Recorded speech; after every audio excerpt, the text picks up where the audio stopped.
Hello friends, welcome back to వ్యూవర్స్తో నా ప్రయాణం. నేను ఈరోజు చూపించబోతున్న రెసిపీ మామిడికాయ తురుము.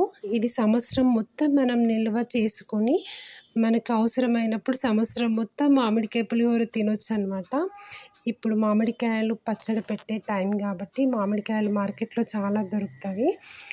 మీకు కావాల్సిన మామిడికాయలు తీసుకొని ఇలా తురుముకొని దాంట్లో తగినంత ఉప్పు, పసుపు వేసి ఒక గాజు సీసాలో కానీ ప్లాస్టిక్ డబ్బాలో కానీ స్టోర్ చేసుకొని ఫ్రిడ్జ్లో పెట్టుకుంటే సంవత్సరం మొత్తం నిల్వ ఉంటుందండి.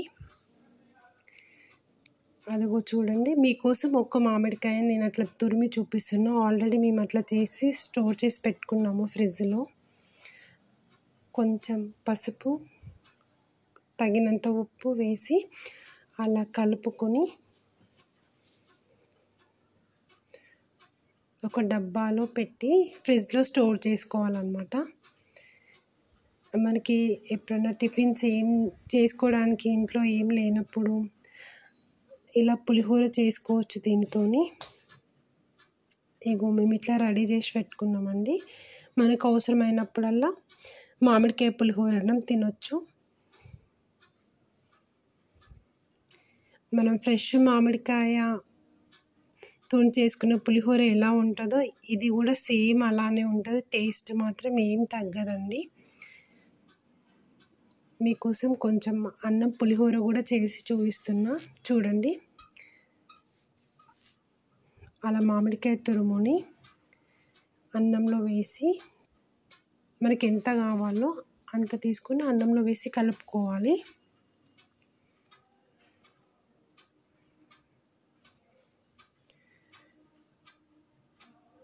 తర్వాత కడాయి పెట్టి అది వేడయ్యాక పులిహోరకి సరిపడే ఆయిల్, కొంచెం జీలకర్ర ఆవాలు, ఒక 3-4 ఎండుమిర్చి,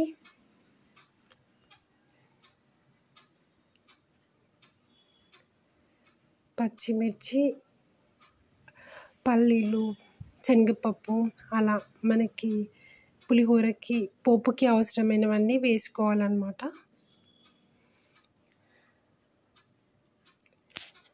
ఈ వీడియో మీకు తప్పకుండా నచ్చుతుందండి. లైక్ చేయండి, షేర్ చేయండి, కామెంట్స్ కూడా ఇవ్వండి. నా ఛానల్ని సబ్స్క్రైబ్ చేసుకోండి. మనం మామిడికాయ పచ్చడి ఎలా పెట్టుకుంటామో ఈ మామిడికాయ తురుమును కూడా రెడీ చేసుకొని ఇట్లా నిల్వ చేసుకోండి. ఎప్పుడు కావాలంటే అప్పుడు మనం మామిడికాయ పులిహోర సంవత్సరం మొత్తం తినొచ్చు అన్నమాట.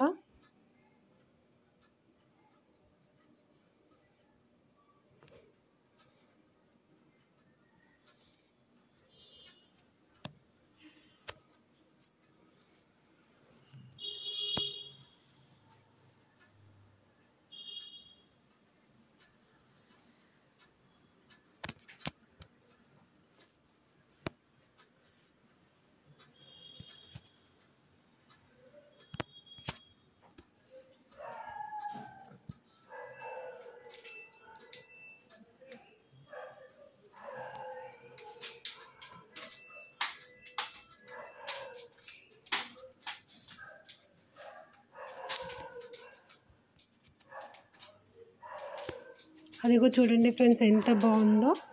మీరు కూడా తప్పక ట్రై చేయండి. మరో వీడియోతో మళ్ళీ కలుసుకుందాం. Thank you. నేను మీ మమత.